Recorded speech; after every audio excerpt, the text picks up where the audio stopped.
Hello welcome everyone, कैसे आप सब, कैसी चल रही है आपकी तैयारी? आई होप अच्छी चल रही है।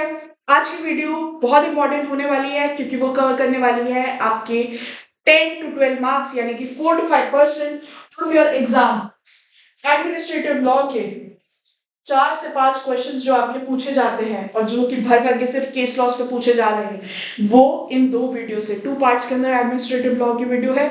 इसके अंदर आपकी सिर्फ लैंडमार्क और रिसेंट जजमेंट्स और मोस्ट इंपॉर्टेंट जजमेंट डिस्कस होने वाली है। बहुत इंपॉर्टेंट सीरीज होने वाली है, ये ध्यान से पढ़िए। ये 2 वीडियोस अगर आपने पेपर से पहले कंप्लीटली कर ली तो एडमिनिस्ट्रेटिव लॉ की टेंशन आप बिल्कुल छोड़ दीजिए। हर चीज को डिस्कस करने वाले हैं, इसके अंदर प्रिंसिपल्स को डिस्कस करने वाले हैं हम लोग, एडमिनिस्ट्रेटिव लॉ के कंसेप्ट को डिस्कस करने वाले हैं हम लोग, और साथ ही साथ सबसे ज्यादा इंपॉर्टेंट जो हम यूजीसी के पैटर्न में देख रहे हैं, जो भर भर के केसेस पूछे जा रहे हैं हमसे, वो भी हम लोग यहाँ पे डिस्कस करने वाले हैं। तो चलिए देर ना करते हुए आज की क्लास को शुरू करते हैं।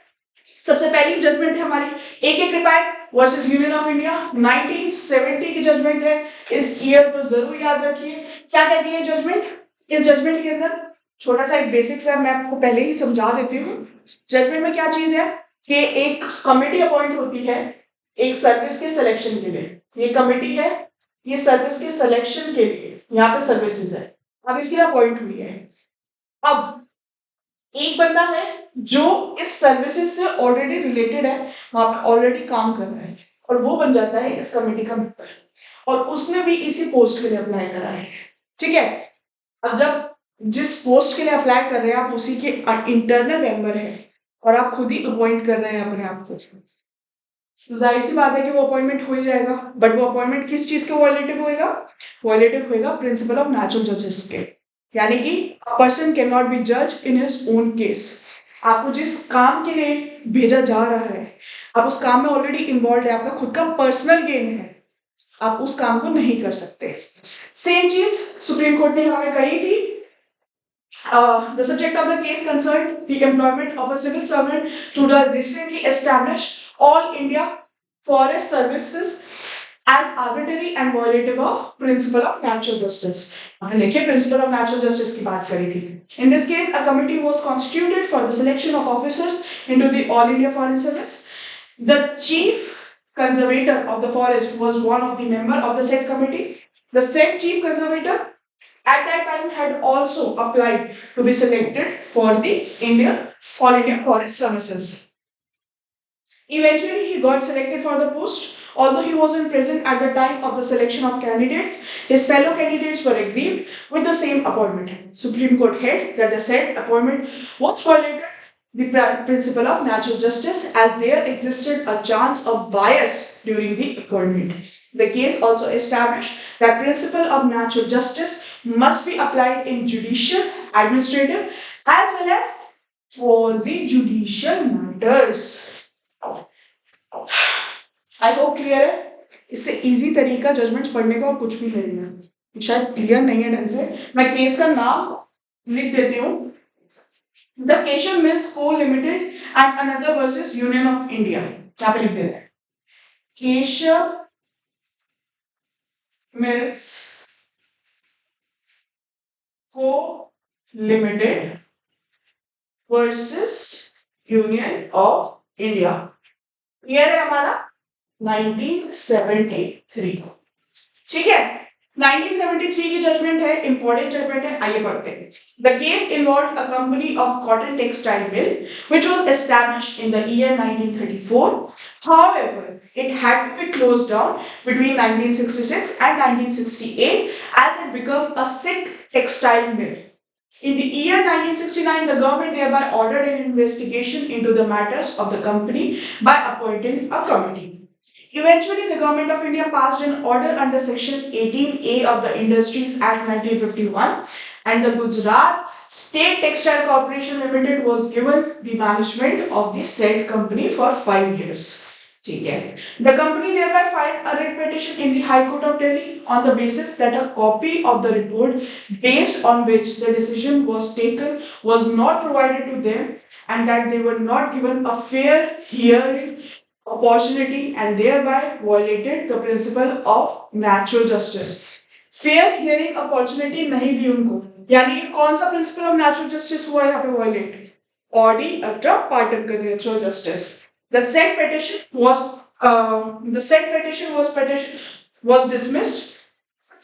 The said petition was dismissed. The petitioners then filed an appeal by special leave petition in the Supreme Court. The Honorable Court said, the answer to this question also must depend on the facts and circumstances of the case.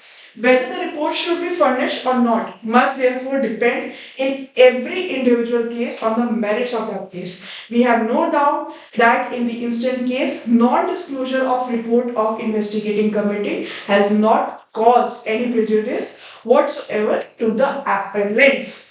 यहाँ पे court ने ये चीज कही कि कोई भी report सामने वाली पार्टी को अपॉइंट होनी है, डिस्क्लोज होनी है या नहीं होनी, ये हर केस के मेरिट के ऊपर डिपेंड करता है। और इस केस के अंदर अगर रिपोर्ट सामने वाली पार्टी को नहीं दी तो वहां पे प्रिंसिपल ऑफ नेचुरल जस्टिस जो कि हमारा ऑडियल ट्रिम्पार्टम है वो वॉयलेट नहीं हुआ। इसके फैक्ट्स भी मैं आपको एक बार ही समझा देती हूँ। एक कंपनी थी जिसको कुछ रीजन की वजह से शट डाउन होना पड़ा। उसके बाद उसके लिए एक इन्वेस्टिगेशन स्टार्ट करी गई। इन्वेस्टिगेशन के अंदर एक रिपोर्ट बनाई गई और रिपोर्ट के बेसिस पे जो आपकी Gujarat state textile corporation limited है उसको उस कंपनी को सौंप दिया गया for the next 5 years।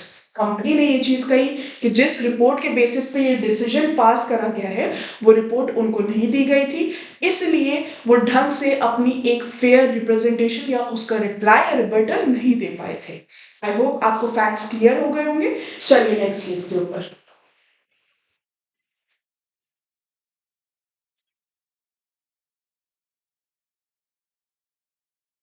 Balco employees union versus union of India and others. मैं केस का नाम लिख देती हूँ, Balco employees union registered versus union of India. Case है आपका 2002 का। ठीक है, आइए पढ़ते हैं। The case revolved around the disinvestment of a company engaged in the manufacture aluminium, namely MS Bharat Aluminium Company Limited, by the government of India, जिसको हम लोग बाल्को कह रहे हैं। The same was challenged by several individuals, which included the workers of the said company as well. Among various issues raised, the applicability of principle of natural justice was also brought into question. The Supreme Court held, in taking of a policy decision in economic matters at length, the principle of natural justice have no role to play. While it is expected of a responsible employer to consider all aspects, including the welfare of the labor, before taking any policy decision that by itself will not entitle the employees to demand a right of hearing or consultation before the taking of the decision.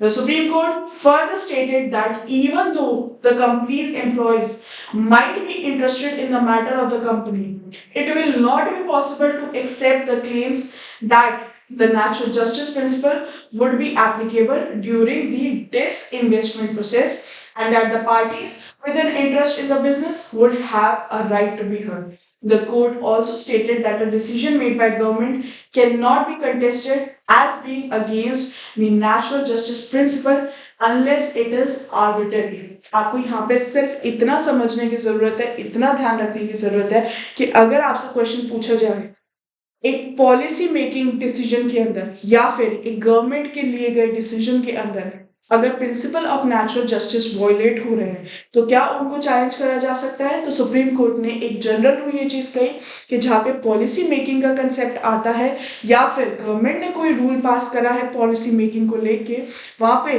Generally principal of natural justice को हम लोग challenge नहीं कर सकते, इस ground पे challenge नहीं कर सकते कि principle of natural justice violate हो रहे हैं। बट अगर आर्बिट्ररीनेस किसी भी तरीके से वहां पे दिख रही है, सिर्फ उस केस के अंदर हम लोग यहाँ पे चैलेंज कर सकते हैं। आई होप आपको ये चीज क्लियर हो गई होगी। चलिए नेक्स्ट है DK Yadav versus JMA industries का केस है। DK Yadav versus JMA industries का केस है। 1993 का केस है। आइए, in this case, Mr. D.K. Yadav was absent from his duty for more than 8 days without the permission of the respondent. According to their certified standing order, such absence of an employee extending to more than 8 days prior permission from his work would result in the loss of employment. Accordingly, the applicant's employment was terminated. According to the court, every person should have an opportunity of being heard. Further, the court also stated that before taking any stringent action, a person should be given the opportunity to be heard. Thus, this violation resulted in the violation of principle of natural justice. अब यहाँ पे आपका question किस तरीके से बन सकता है कि किसी भी डिसीजन से पहले क्या ऑडी अल्टरम पार्टम का यानी कि प्रिंसिपल ऑफ नेचुरल जस्टिस का होना जरूरी है या नहीं। ये सामने वाली पार्टी कोई भी डिसीजन, एक स्ट्रिंजेंट डिसीजन, मतलब एक स्ट्रिक्ट डिसीजन, एक एडमेंट डिसीजन ले सकती है या फिर उसको principal of natural justice follow करना पड़ेगा। तो कोर्ट ने यहाँ पे कहा कि ऑडी अल्टरम पार्टम होना चाहिए, यानी कि सामने वाली पार्टी को एक फेयर चांस मिलना चाहिए कोई भी डिसीजन लेने से पहले, चाहे उसने रूल्स को भी वॉयलेट करा तब भी एक चांस उसको मिलना चाहिए। अच्छा, ये चीज जो है वो हमारे लॉ के अंदर ऑलरेडी दिया गया है, जब हम लिमिटेशन एक्ट के अंदर कॉन्डोनेशन ऑफ डिले की बात करते हैं। तो कॉन्डोनेशन ऑफ डिले के अंदर हमें एक स्ट्रिक्ट टाइम पीरियड दिया हुआ है कि आप कितने टाइम में एक केस को फाइल कर सकते हैं, एप्लीकेशन को फाइल कर सकते हैं, और अगर आप उसके बियॉन्ड जा रहे हैं तो आपको उस डिले को कंडोन करने का टाइम पीरियड दिया जाता है, उस डिले को जस्टिफाई करने का टाइम दिया जाता है, एक अपॉर्चुनिटी दी जाती है। सेम चीज यहाँ पे भी डिफाइन करी गई है, यहाँ पे भी बोली गई है कि अगर कोई भी इशू आ रहा है तो सामने वाली पार्टी को एक मौका जरूर मिलना चाहिए। चलो नेक्स्ट पे चलते हैं। Siemens Engineering and Manufacturing Company of India Limited versus Union of India 1976 का केस है ये। ठीक है, विजिबल है, चलिए पढ़ते हैं। The matter was related to the Indian Customs authorities. In this case, some spares and accessories were imported by the company from Japan. However, an item, namely pot motors, was imported from Germany. The custom authorities had initially charged import duty for the pot motors according to the item number whatsoever. However, later the custom authorities demanded higher import duty as apparently the item fell under different item without giving any reasons. Thereby, the fight for a representation where unsatisfactory reasoning was given. Thereby, it was rejected. The appellant had also further applied for a revision to the Government of India, which was also rejected. The court held that every body, including its administrative bodies, must provide explicit reason for their decisions. The court stated it is essential that administrative authorities and tribunals should accord fair and proper hearing to the persons sought to be affected by their orders and give sufficiently clear and explicit reasons in support of the orders made by them. The rule requiring reasons to be given in support of an order is like principle of ordinary pardon, a basic principle of natural justice which must inform every quasi-judicial process, and this rule must be observed in its proper spirit. हम लोग already इस चीज को discuss कर चुके हैं। क्या कहता है ये केस, इस केस के अंदर क्या डिसीजन दिया गया है कि जो क्वाजी जुडिशियल बॉडी है, यानी इंडियन कस्टम्स अथॉरिटी, एक क्वाजी जुडिशियल बॉडी, उसके ऊपर भी प्रिंसिपल्स ऑफ नेचुरल जस्टिस जो है, जो कि ऑडी अल्टरम पार्टम का प्रिंसिपल है, एक basic principle of natural justice है, वो क्वाजी जुडिशियल बॉडी के ऊपर भी अप्लाई होता है। पूरे के पूरे केस के अंदर आपका क्रक्स सिर्फ यही निकलता है। केस के अंदर 1976 का ईयर याद रख लीजिएगा और केस का नाम याद रख लीजिएगा, और ये चीज याद रखिएगा कि एक केस डील करता है ऑडी अल्टरम पार्टम और प्रिंसिपल ऑफ नेचुरल जस्टिस। चलिए नेक्स्ट केस पे चलते हैं।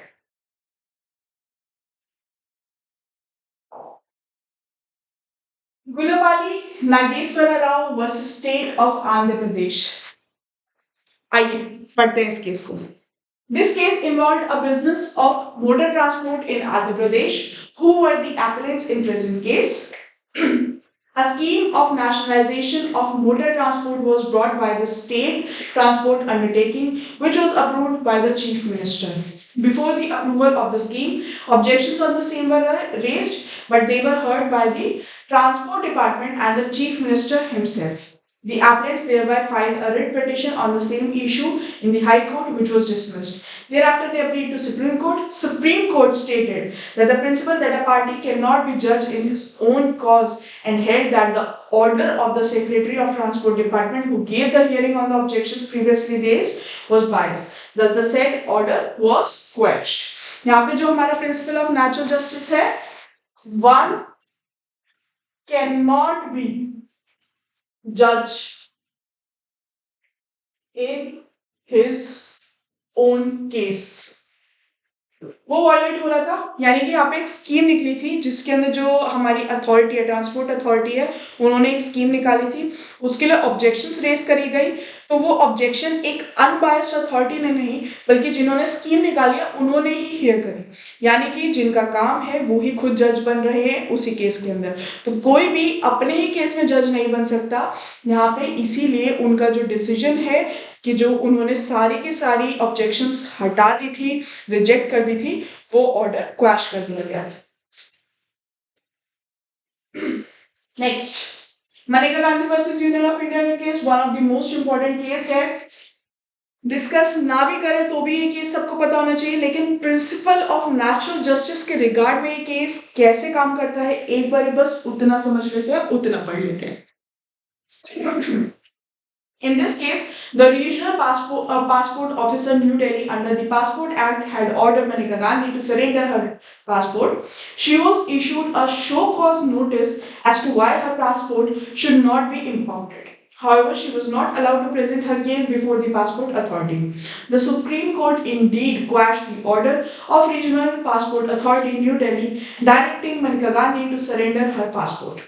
The court held that the order was violation of the principle of natural justice and that the same must be applied to the administrative actions as well.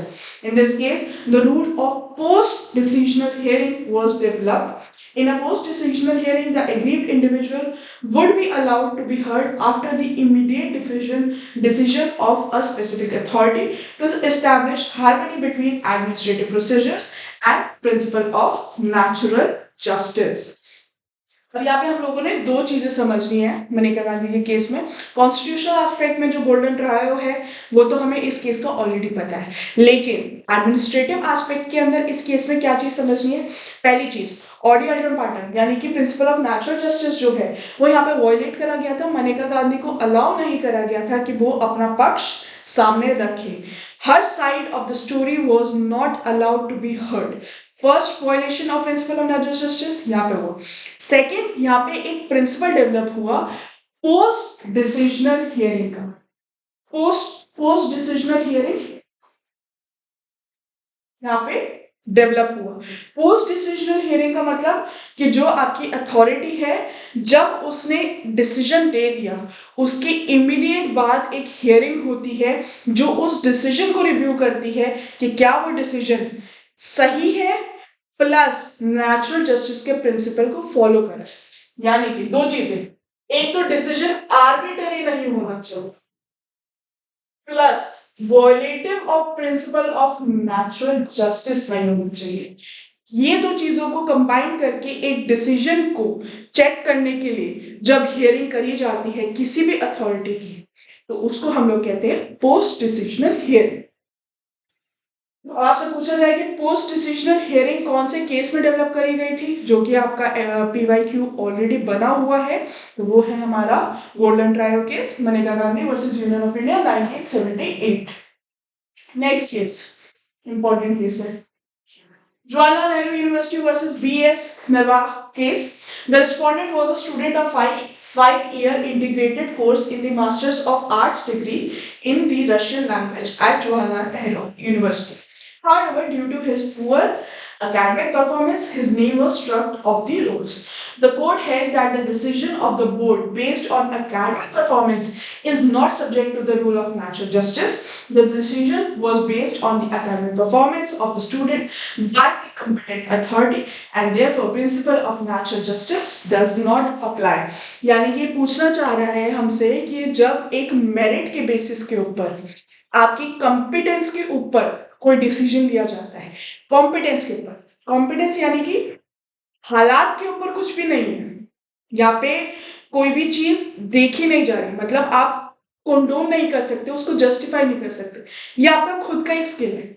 एक छोटे से example के तौर पे अगर किसी इंसान को स्विमिंग नहीं आती तो उसको स्विमिंग ओलंपिक टीम के अंदर डालना बेवकूफी होगी।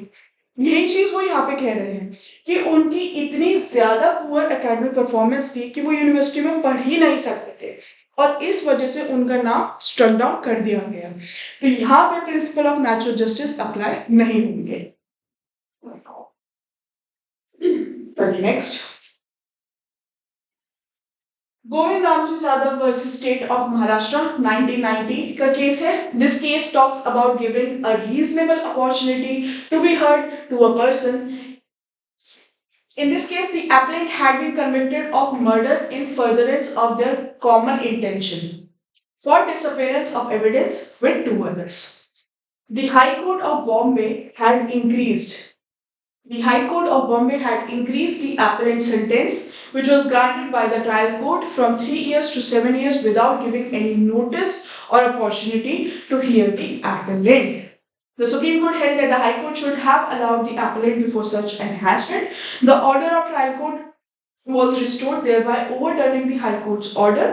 Even though this case does not specifically talk about principle of natural justice, the Supreme Court, through this order, reinstated the principle of natural justice, that is, principle of order pardon. यानी कि जब आप किसी की punishment को, यहाँ पे क्या पूछ रहे हैं, हाई कोर्ट के ऑर्डर को चेंज कर दिया गया था। हाई कोर्ट अच्छी खासी एक अथॉरिटी रखता है हमारा, उनके ऑर्डर को यहाँ पे, बॉम्बे हाई कोर्ट के ऑर्डर को यहाँ पे चेंज कर दिया गया था सिर्फ इस बेसिस के ऊपर कि उन्होंने सामने जिनको कन्विक्शन मिली थी उनको ये चांस नहीं दिया कि उनकी पनिशमेंट जो है वो 3 से 7 इयर्स क्यों नहीं करी जानी चाहिए। और इस बेसिस के ऊपर जो डिस्ट्रिक्ट कोर्ट ने डिसीजन दिया था उनको पनिशमेंट देने का 3 इयर्स का, उसको रीइंस्टेट कर दिया था। यानी कि हाई कोर्ट अथॉरिटी के ऊपर भी, उनके ऑर्डर के ऊपर भी principal of natural justice apply होता है। चलिए नेक्स्ट देखते हैं।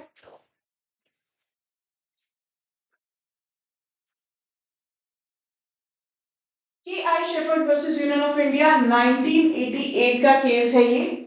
This case dealt with the importance of pre-decisional hearing over a post-decisional hearing. Post-decisional hearing हम लोग अभी पढ़ चुके हैं, मनिका गांधी के केस में ये कंसेप्ट डेवलप हुआ था और प्री-डिसीजनल हियरिंग दोनों की इंपॉर्टेंस को डील करा गया था। प्री-डिसीजनल हियरिंग की इंपॉर्टेंस पोस्ट-डिसीजनल हियरिंग के ऊपर है, ये चीज यहाँ पे बताई गई थी। In this case, 3 banks, namely the Hindustan Commercial Bank, were amalgamated with Punjab National Bank. The Bank of Cochin Limited was amalgamated with Canara Bank, and the Lakshmi Commercial Bank was amalgamated with the State Bank of India. However, on the said amalgamation, several employees were not included in service by the banks. The court held that such action of terminating the employment of a few individuals was against the principle of justice. The court also held that holding a post-decisional hearing cannot replace the importance of pre-decisional hearing, and a post-decisional hearing is not a valid reason to not hold a pre-decisional hearing. Therefore, the termination was unreasonable. कहना क्या चाहता है ये case ये कहना चाहता है कि जब अमेलगमेशन हुआ उस टाइम पे आपकी एक हियरिंग होनी चाहिए थी जहां पे ऑडियो पार्टम यानी कि सामने वाली पार्टी को या तो इन्फॉर्म करा जाना चाहिए था या उनको सुनने का एक मौका दिया जाना चाहिए था, यानी कि ऑडियो पार्टम को वहां पे अप्लाई करना चाहिए था डिसीजन देने से पहले। और अब डिसीजन देने के बाद एक हियरिंग हो रही है, इसका मतलब ये नहीं है कि आपने जो हियरिंग नहीं करी उसकी कोई वैलिडिटी नहीं है और आप उसको जस्टिफाई कर सकते हैं। कोर्ट का कहना सीधा सा ये था कि किसी भी बॉडी के लिए एक प्री डिसीजनल हियरिंग का होना उतना ही इंपॉर्टेंट है जितना पोस्ट डिसीजनल हियरिंग का, अगर उनके ऑर्डर के अंदर कोई भी इश्यू लगता है तो। मतलब पोस्ट डिसीजनल हियरिंग एस्पेक्ट आने से, इस प्रिंसिपल के आने से ऐसा कभी नहीं हो सकता, ये चीज आप कभी जस्टिफाई नहीं कर सकते कि आपने सामने वाली पार्टी को पहले डिसीजन देने से पहले चांस दिया ही नहीं। आई होप क्लियर हो गया है। I think this is the last case. Yes, this is the last case. बाकी सारे केसेस हम लोग नेक्स्ट वीडियो के अंदर डिस्कस करेंगे। Thank you so much and all the very best.